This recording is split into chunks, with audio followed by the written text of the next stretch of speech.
morning, Australia. You're on Power TV Australia. This is the Switched On IT show.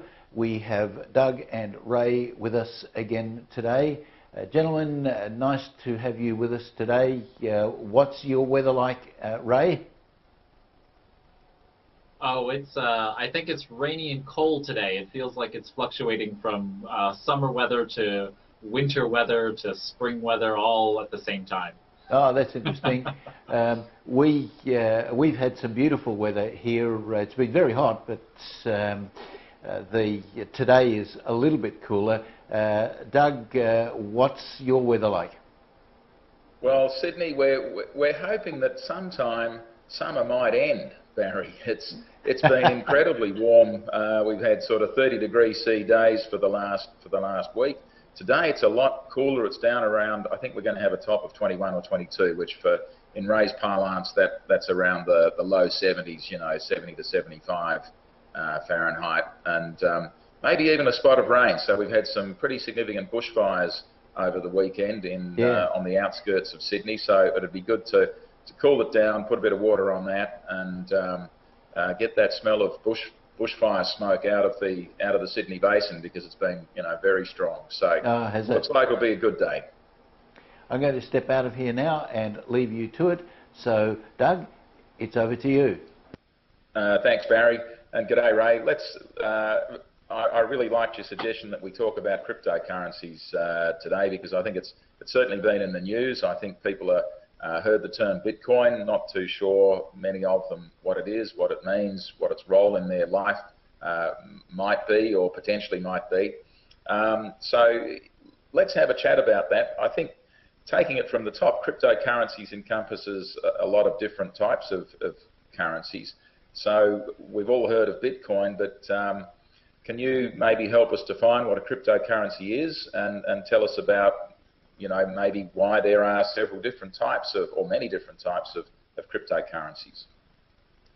Sure. So after, at least here in the United States, the Great Recession, there was a movement by either an individual or several individuals by the name of Satoshi Nakamoto, and he laid out a white paper, basically a technical specification document that outlined the underpinning of a technology called Bitcoin, and it was based on another technology called the blockchain. And we'll get to the blockchain, but to kind of answer your question, Bitcoin as a cryptocurrency does something that is very similar to any other currency in real life.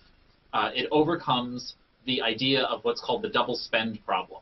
That is, when I give you a piece of currency, if I gave you a US dollar and you gave me an Australian dollar, we know that that's a dollar. It's a physical object that represents money. In the digital world, if I were to give you a copy of something, well, I just said it. It's a copy of something, and hence the problem with the double spend online, on the internet in general. When I email you an email, I'm sending you a copy of the text and the attachments that are associated with that email. The concept behind Bitcoin is that it finally solved that problem by using a combination of cryptography and a consensus-based system for being able to authenticate a value of something, an asset, in this case a record of how much I'm giving to you, or you're giving to me, or that I have, or that you have. And so in essence, Bitcoin is a ledger system. It's just basically an accounting system. But it allows us to now send you something of value, and we know with absolute certainty that that's the thing that I sent you in terms of the stored record. And so with the invention of Bitcoin actually birthed the idea of blockchain at the same time. And so blockchain is a consensus-based, decentralized system for being able to account for things. And those things can be almost anything digital. So we can talk about that a little bit more. But so that's the idea behind Bitcoin, is that it's a decentralized currency and it's global. Anybody who's connected to the internet has the ability to access this currency and transact, and it doesn't need what's called, the reason it's called decentralized is that you don't need a third party. That is, you don't need a trusted third party such as a bank or a government to act as an intermediary for the verification of that trust that you have that the currency I'm passing to you is real currency, because the technology does it for you, and it does it in such a way that is so strong that we can have confidence in the technology itself. That, you know, we call it a trustless technology. Blockchain is trustless because we don't trust anyone, and therefore we can trust everyone, right? The technology itself is doing the work of underpinning with this very strong cryptography and this immutable ledger that you can't change, because if you changed one piece of it, you would change everything, and therefore everyone would know by consensus that you've changed that piece of data. So we're basically using all of the computers in the network. But we're using basically all the computers in the world that are connected to the Bitcoin network as a supercomputer for being able to command and control the security of Bitcoin. And it's done in a very sophisticated way. It's probably not worth getting into the nitty-gritty with, but just know that that's the way that Bitcoin works. And there are some fundamental flaws, I think, in Bitcoin and all the other what are called altcoins, alternative cryptocurrencies. But at the end of the day, Bitcoin is the first wide-scale use of a cryptocurrency that I think is going to work. It's going to work long-term for being able to hold value, not necessarily money, but certainly holding value. So it's interesting that the parallels, in a sense, that Bitcoin and any other cryptocurrency then has with gold.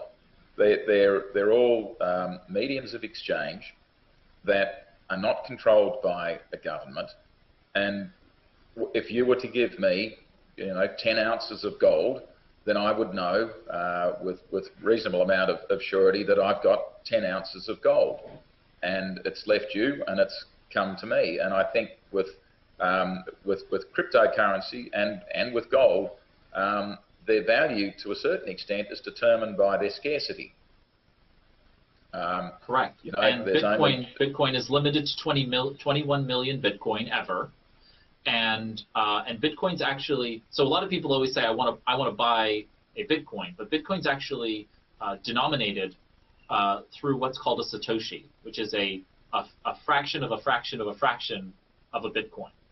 And so you actually transact in Satoshis, not in Bitcoin. So you transact in these decimal point based amounts of Bitcoin, which are called Satoshis. And again, in homage to Satoshi Nakamoto, this fictional or unknown person or persons, group of people who developed the Bitcoin and blockchain technology. Mm-hmm. Yes, and I understand that is a made-up name, and there has been speculation in Australia that the individual that actually invented the Bitcoin is actually an Australian character somewhere around about. So who knows? Who knows where they're going to show up?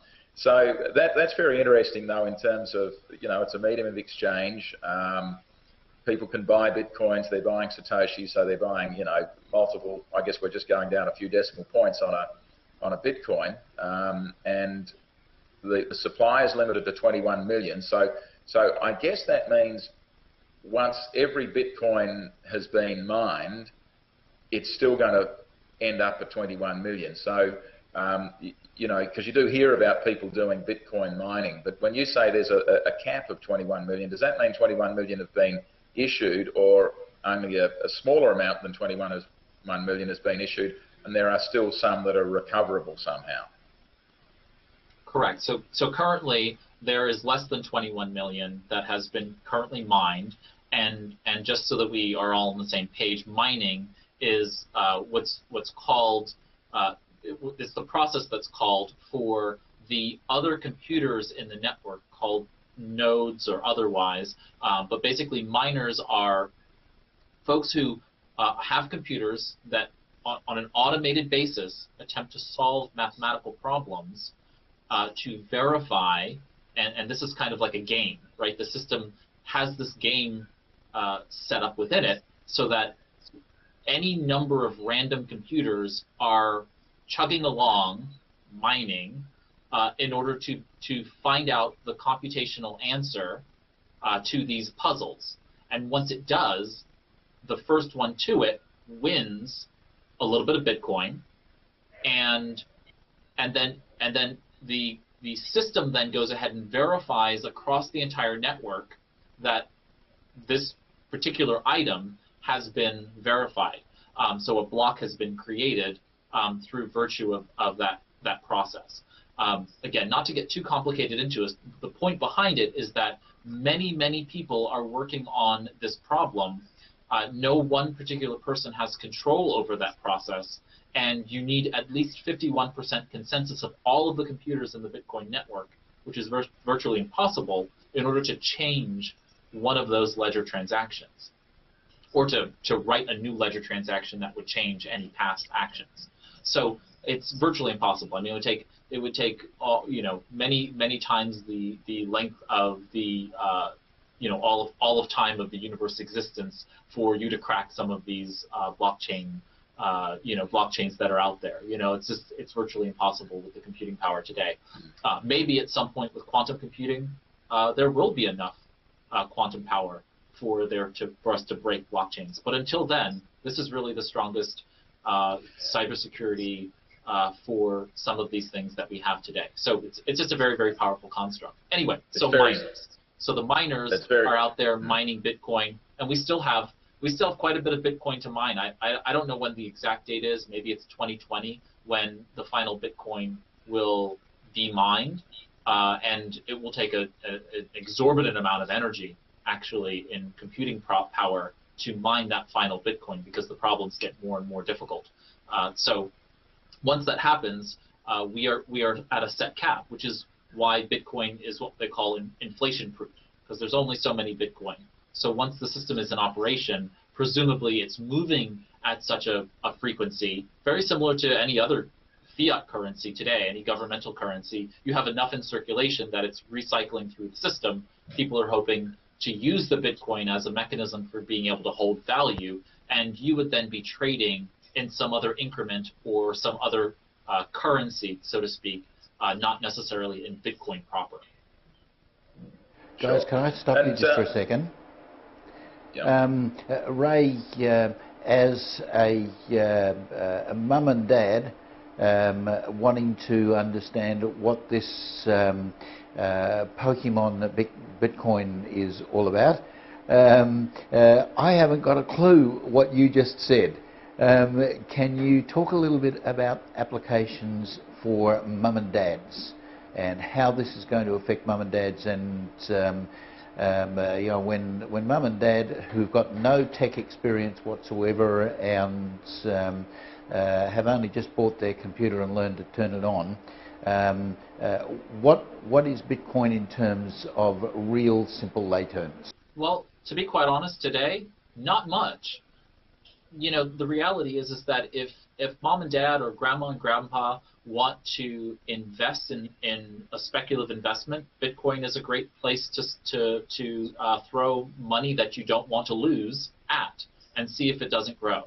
But I'm not particularly in the investment financial advising world, so I'm not going to give people that kind of investment advice. What I will say, though, is that at some point, mom and dad and grandma and grandpa are going to start getting requests from their children and grandchildren and nieces and nephews saying, hey, I don't want you to send me dollars and cents in your birthday card. You can just send me Bitcoin, right? There's going to come a point where younger generations, very similar to the way in which, based on generations, people tend to stick to the payment methodology of their generation. So I come from the credit card generation, debit and credit cards, so I'm most comfortable with debit and credit cards. Generation prior to me, my mother's generation, was much more comfortable with checks. and the generation before that was very cash-based, and so they used physical cash usually. So we're coming into that next phase where now PayPal and Venmo and now Bitcoin and these other cryptocurrencies will become the operating payment method and means of transferring money today or in the very near future. So that's the way in which mom and dad are going to be affected, because their kids are going to be asking them to give them money, and they're going to have to figure out how to get that money to them. Most important to me is small business, and so I focus on the fact that business owners have to be prepared for the fact that in a very short period of time, they're going to start getting requests from their customers, or they won't even be able to get those customers, because those customers are going to demand that they use their phone to be able to pay using Bitcoin or other kinds of cryptocurrency. And so it does present a challenge for business owners as well. All right, Joe, that's really interesting. I'm going to stop you for a moment there, and we're going to take a short break. So we'll come back after the break and we'll talk a bit more about Bitcoin. So, ladies and gentlemen, viewers, we'll see you on the other side of the break. Looking for exposure for your business or event? Take your business, community event, training seminar, sports fixture, function, concert or exhibition to the world with Power TV Australia and Power FM's unique live outside simulcasts. We can turn your next local event into a worldwide sensation with stunning live pictures, interviews, graphics and live action replays for a fraction of the usual cost. From a festival or sports fixtures to a corporate or charity event, Power TV Australia and Power FM can take your message live to our local and national viewers and listeners. Invite the world to your party by contacting Barry today on 0431 390 920 or email programming@powertvaustralia.com for a quote.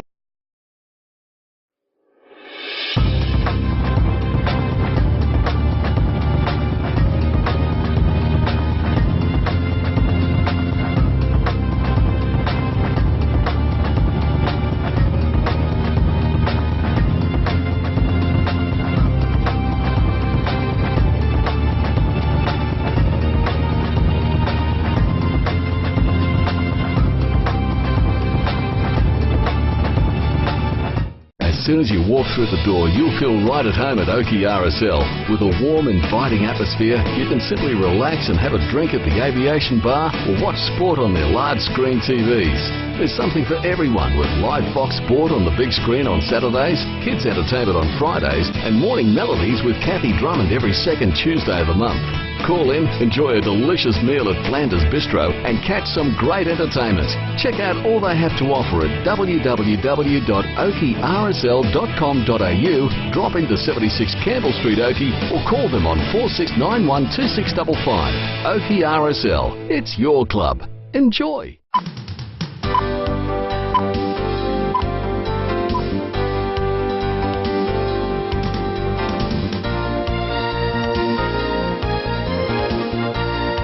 Break out the popcorn, sweets and drinks. It's Sunday night at the movies. Latest release movies brought to you exclusively by US filmmakers including Lima Films.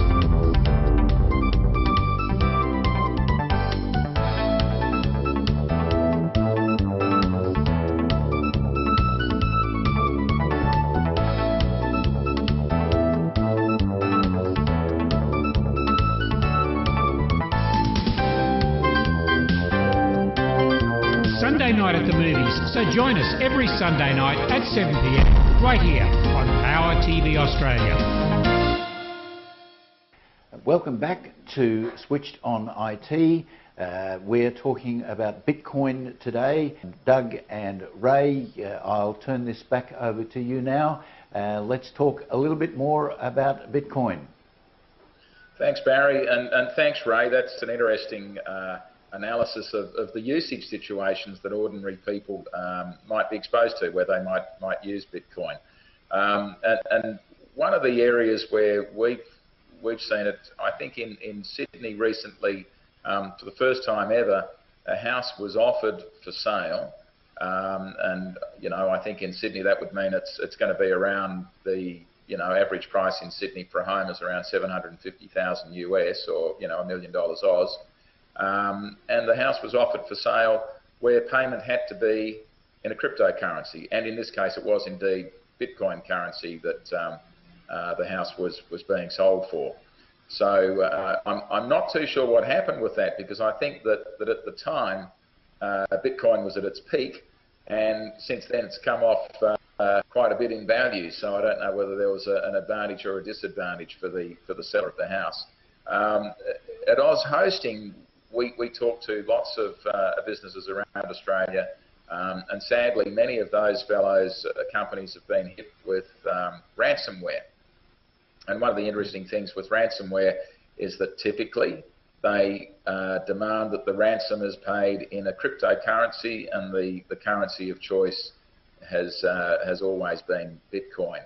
So I think there's some other kind of unfortunate situations where people have very quickly bumped into the realisation that they don't know what a Bitcoin is, but they better find out soon, because if ransomware has locked down their entire IT system, they don't know whether they've got any orders from customers, they can't ship any orders because they don't know what they've got in the warehouse, because everything is on their computer system, and that's been encrypted, and the encryption key is going to come only on payment of a significant ransom. Then we've got a lot of people that are running around trying to figure out not only what a Bitcoin is, but how on earth do I get a hold of a Bitcoin? So or any cryptocurrency for that matter. So maybe let's have a look at if somebody does indeed decide, perhaps unwillingly, they're about to become a temporary Bitcoin investor.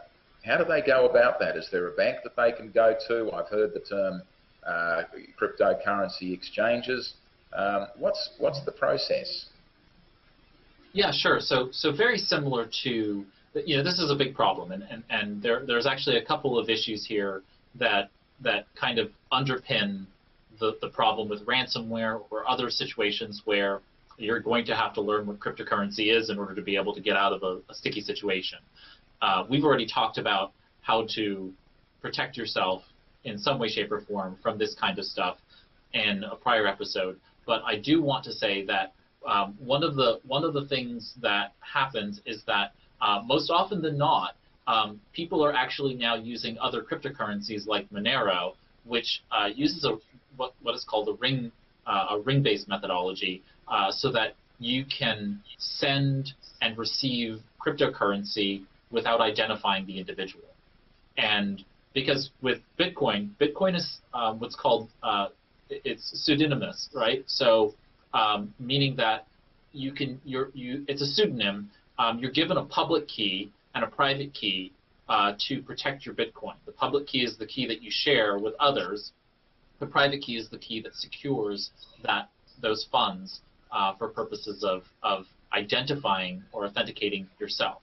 So when you think about cryptocurrencies different than money that you have at a bank, the bank is a central authority. It's what we call a trusted third party, right? And so if I lose my credit card PIN or my debit card PIN or lose my checkbook, I can walk over to the bank and say, hey, I'm Ray Sidney Smith. Here goes my ID. Let me back into my bank account. That's not how it works with cryptocurrency. If you lose the keys to your cryptocurrency, it's like losing the keys to your house. You don't get them back. It's lost forever. So you need to be very, very cognizant of that reality, and that's the price of security, right? So if the cryptocurrency enthusiasts and people who are pro-cryptocurrency, what they want is to be able to have a sense of security and decoupling themselves from fiat currencies that are held and used by governments. Well, the trade-off is that you don't get someone who has back doors into the technology to be able to save you when you mess up and lose something or have it stolen in a ransomware attack. You are just caught, or any kind of hack. So what you need to do is you need to understand that once we start off at the very beginning, right, which is that, as you asked before, in order to get cryptocurrency, you actually either mine, which, again, the reward for giving your computer to the system, which is the excess computing power of your system using the software, and when you win one of these computational things, which again is automated. You just install the software and it starts running the technology. Once it wins, you get a little bit of Bitcoin. You get a little bit of whatever the coin is of that particular network. The other is using an exchange, as you said, and that means turning your current currency. So in your case, Australian dollars. In my case, United States dollars, and converting that into Bitcoin. Right, and so that's the exchange. I'm exchanging my fiat currency for cryptocurrency, and from that point, you can then transact funds with others. So you need the value to be able to put in the system. Different than, say, I mean, it's probably very similar. If you walked the value of, say, gold to someone who's a gold purchaser, they would buy your gold and give you currency for it. And it's very similar. You're taking U.S. dollars or Aussie dollars and converting that to the cryptocurrency. Okay, so that sounds very simple. And so you go to the exchange.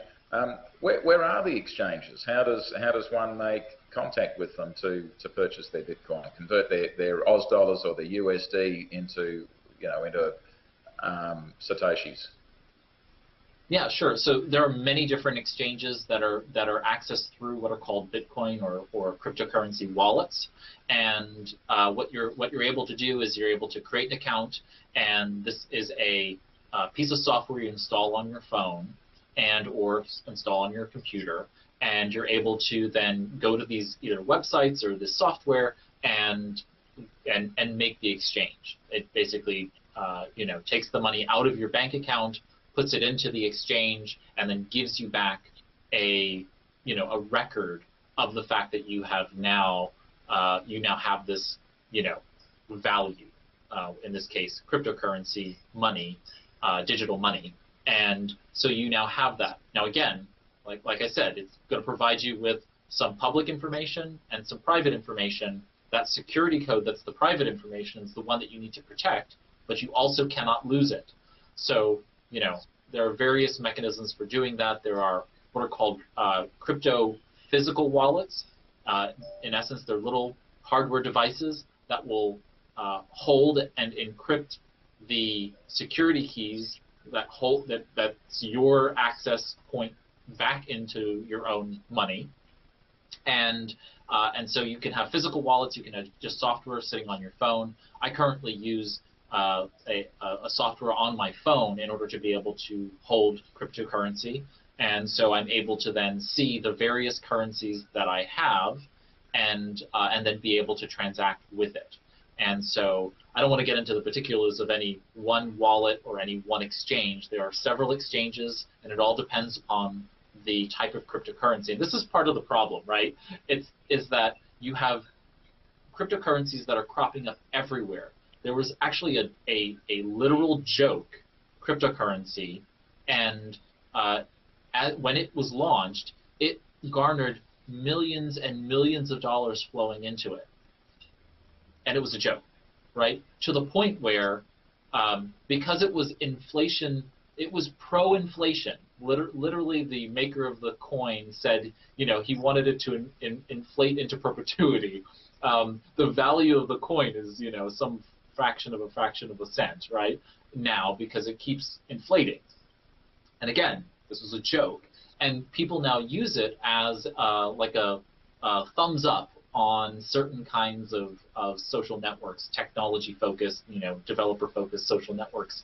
And it's just become its own thing where people kind of, instead of a thumbs up, they give you a couple of these coins in cryptocurrency terminology, and it has real value. It's a fraction of a cent, but it's it's remarkable that even something so foolish as a joke could turn people to put real money into it and give it real dollar value. That's just, it's remarkably foolish on one side, but also kind of quaint on another. Mm-hmm.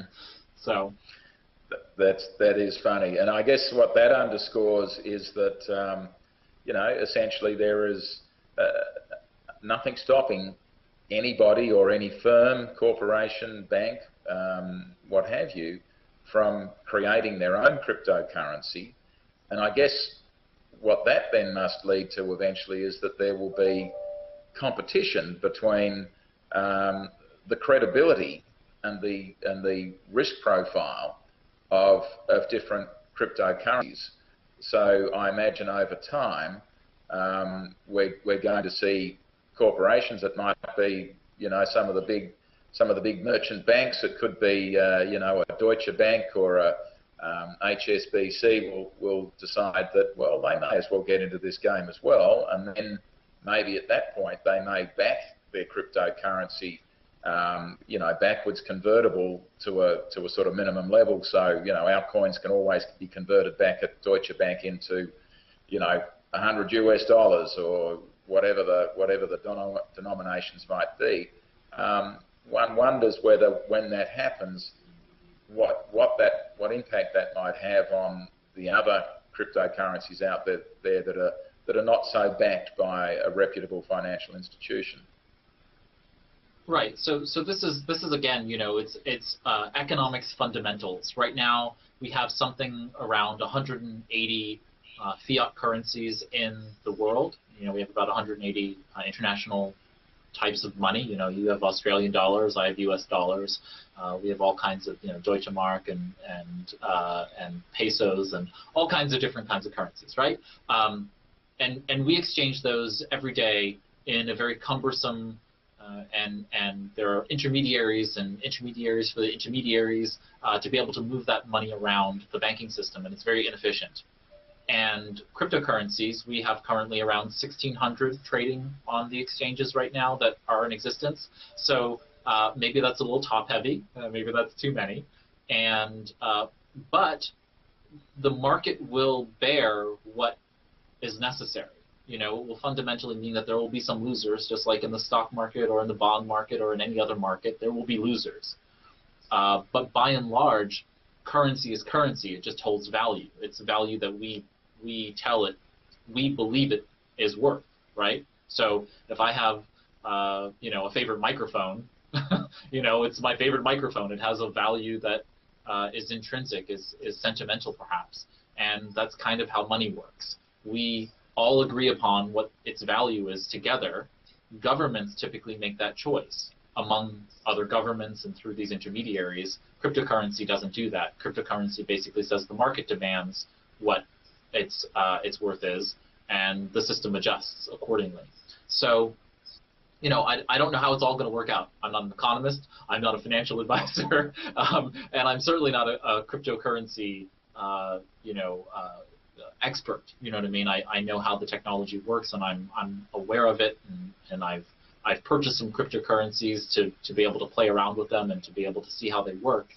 And what I think over the near long term is that we'll have a bleeding out of the market. The garbage coins will go away and people will lose that value, or they'll exchange it into other cryptocurrency to try and stave off the losses. And we'll have other cryptocurrencies that retain their value and become the strong centralized cryptocurrencies that we use. And we may use them for different reasons. And this comes to the point of really the underlying blockchain technology. Blockchain is a technology separate from Bitcoin.